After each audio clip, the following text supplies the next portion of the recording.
Hello, मैं हूं मोहम्मद सुहेल अख्तर और आपने देखना शुरू कर दिया झज्जर न्यूज।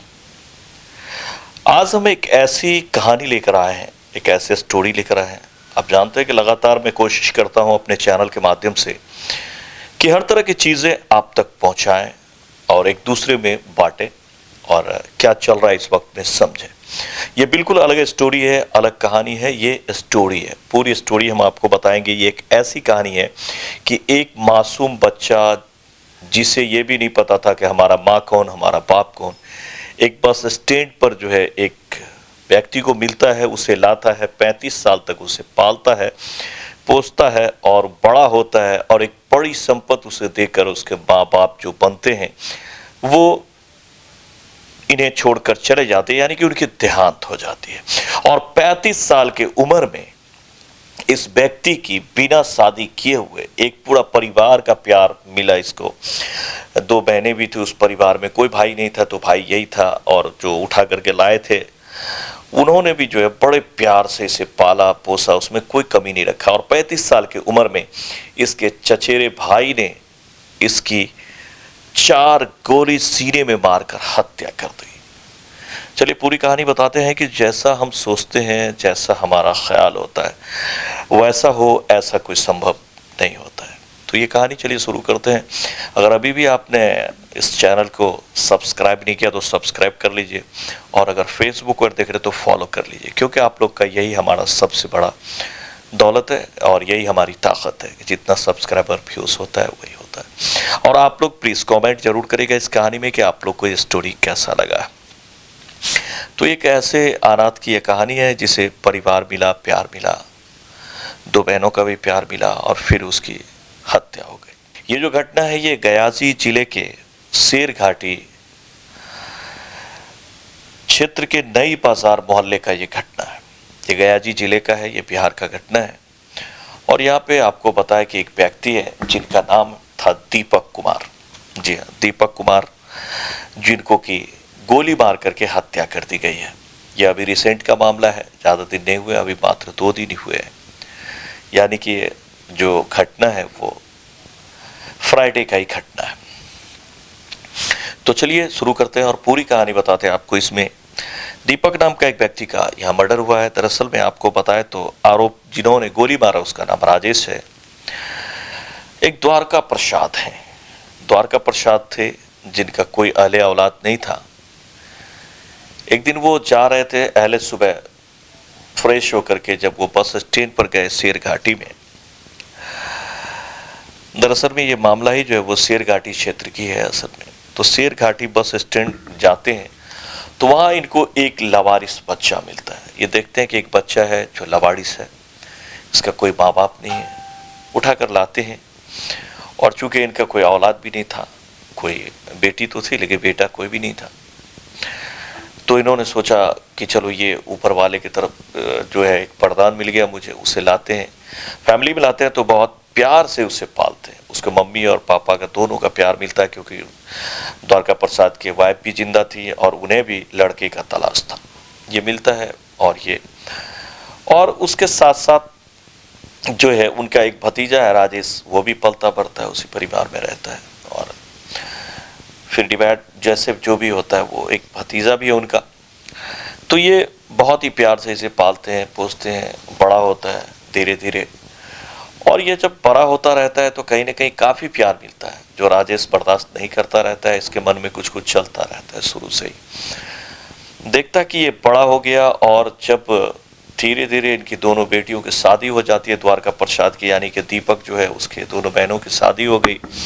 और शादी होने के बाद जो है वो फिर जो है वो 35 साल की उम्र में लगभग जो है जब ये पहुंचते हैं, यानी अभी 35 साल उम्र थी दीपक का, तो अभी 6 महीना साल भर पहले धीरे धीरे करके इनके मम्मी और पापा दोनों जो गोद लिए हुए थे वो एक्सपायर कर जाते हैं, डेथ कर जाते हैं, उनकी मौत हो जाती है। तो द्वारका प्रसाद जो है वो अच्छा खासा उनके पास संपत्ति था। वो सारा संपत्ति जो है वो अपने बेटा दीपक के नाम से कर देता है, जिसे ये बस स्टैंड से लाए थे, शेर घाटी बस स्टैंड से, उनके नाम कर देता है सारा का सारा दौलत।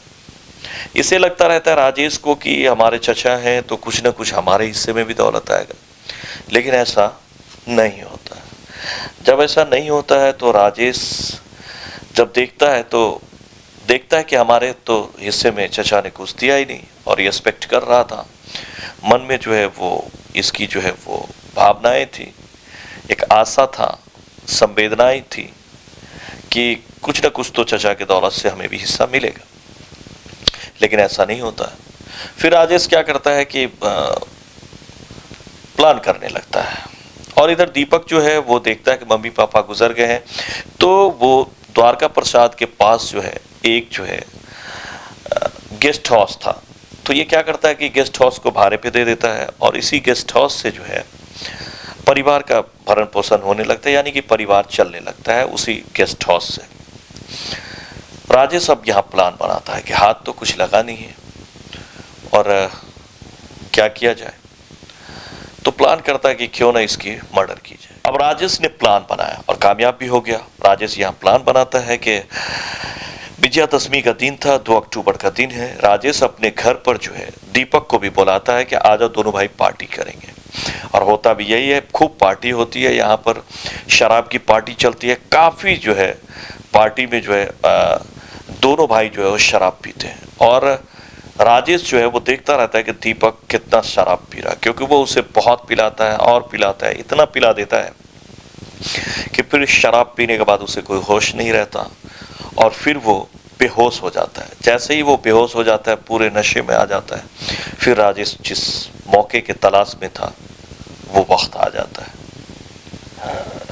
और उसने पहले से ही प्लांट जो है अपने घर में वो कट्टा रखा हुआ था, क्योंकि ये प्री प्लान था, ऐसा उसने पहले से ही सोच रखा था कि पार्टी करेंगे, वो आएगा, और जब वो पूरी तरह से नशे में हो जाएगा, जब पूरी तरह से बेहोश हो जाएगा और नशे में हो जाएगा, फिर हम उसे गोली मार देंगे।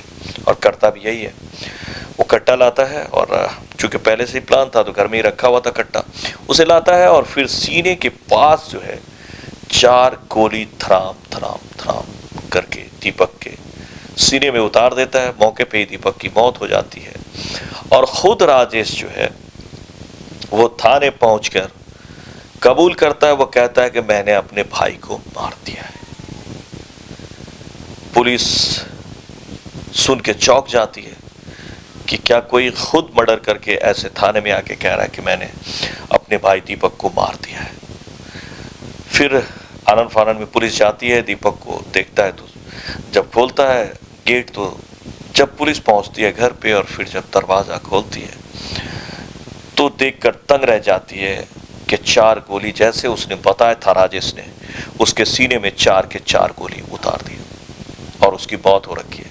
पोस्टमार्टम के लिए भेजती है। राजेश को गिरफ्तार करके जब पूछताछ की जाती है तो वो यही बताता है कि मैं सोच रहा था कि चचा जो है वो हमारे भी कुछ छोड़ के जाएंगे, हमारे लिए भी कुछ दौलत छोड़ के जाएंगे, हमारे नाम से भी कुछ वसीयत करके जाएंगे, लेकिन उन्होंने ऐसा नहीं किया। सारा का सारा दौलत एक अनाज जिसे वो उठा कर लाए थे, बस स्टैंड से लाए थे, दीपक उसके जो है नाम कर दिया। ये मुझे बर्दाश्त नहीं हुआ, और इसीलिए मैं उसी दिन से प्लान कर रहा था कि कैसे इसको मार दूं, और आखिरकार मैंने ये मौका बनाया और फिर इसे मैंने गोली मार दी और मैंने इसे मार दिया।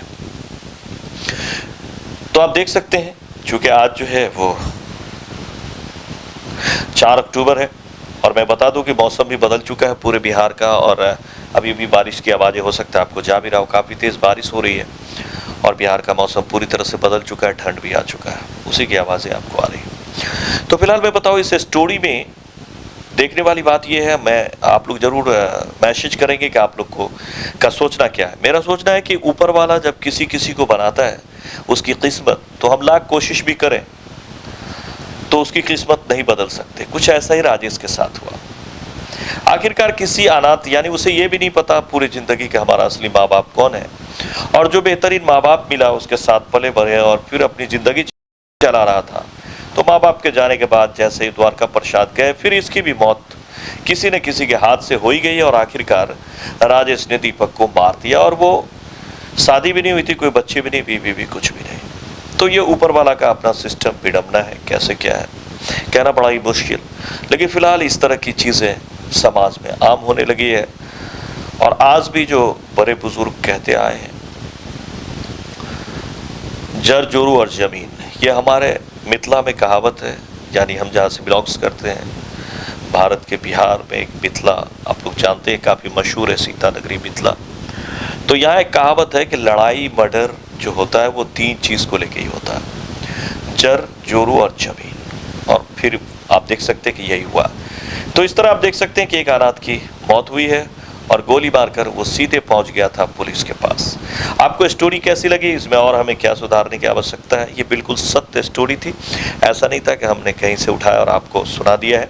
ये स्टोरी थी जो हमने कई जगहों से न्यूज़ से लिया है। जब किसी एक जगह पे हमने देखा तो कई जगह से कलेक्ट किया और फिर आप तक ये खबर पहुंचाया। तो अगर अच्छी लगी है तो ज़्यादा से ज़्यादा शेयर करें और आप भी बताएं कि आपको इस स्टोरी में कहाँ पे क्या लगा है। प्लीज़ कमेंट जरूर करें आप लोग ज़्यादा से ज़्यादा, और किस तरह की स्टोरीज़ और हमें आपके बीच लानी चाहिए ये भी आप लोग बताएं। मिलते हैं अगले स्टोरी में फिर से किसी और कहानी के साथ, किसी और पात्र के साथ, किसी और स्टोरी के साथ। तब तक हमें दें इजाज़त। मैं हूँ मोहम्मद सुहेल अख्तर, आप देख रहे हैं जनजन न्यूज़। इस खबर में, इस स्टोरी में इतना ही। मिलते हैं, जय हिंद।